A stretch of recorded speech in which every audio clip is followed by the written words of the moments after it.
ഞാൻ 2 ആഴ്ച മുന്നേ ഇവിടെ വന്ന് സ്നാനപ്പെട്ടായിരുന്നു.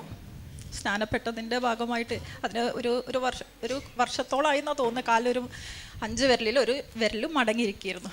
പക്ഷേ ആ 5 വിരലിൽ ഒരു വിരലും മടങ്ങിയിരിക്കുകയായിരുന്നു നമുക്കൊത്തിരി പ്രയാസമല്ലേ. അപ്പം ഞാനൊന്ന് ദൈവത്തോട് എന്നോ ചോദിച്ചതാണ്. അപ്പം അനേകം വാതരോഗികളെ സൗഖ്യമാക്കുന്നല്ലോ, അനേകം രോഗികളെ ഞാൻ ശുശ്രൂഷിച്ചല്ലോ, എൻ്റെ ഈ രോഗമൊന്ന് മാറാൻ പറ്റുമോയെന്ന് അന്നേ ചോദിച്ചിട്ടുള്ളൂ, പിന്നെ ചോദിച്ചില്ല, ഞാൻ മറന്നുപോയി അത്. പക്ഷേ ഈ സ്നാനപ്പെട്ട് പിറ്റേ ദിവസം ഞാൻ കുളിക്കുന്ന സമയത്ത് 5 വിരലും ഒരുപോലെ ഇരിക്കുന്നു, കാലിൻ്റെ ഇടത് കാലിൻ്റെ.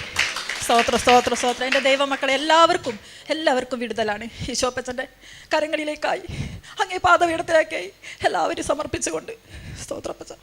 ആമേൻ. ഈസസ് 1 വർഷത്തിന് മുമ്പേ തൻ്റെ വിരൽ മടങ്ങിപ്പോയതാണ്. പക്ഷെ സ്നാനപ്പെട്ട് അടുത്ത ദിവസം രാവിലെ കുളിക്കുമ്പോൾ താൻ ചെക്ക് ചെയ്ത സമയത്ത് ആ വിരൽ നൂന്നിരിക്കുന്നത് കണ്ടു. കർത്താവ് ചെയ്ത അത്ഭുതത്തിനായി നന്ദി. ആമേൻ.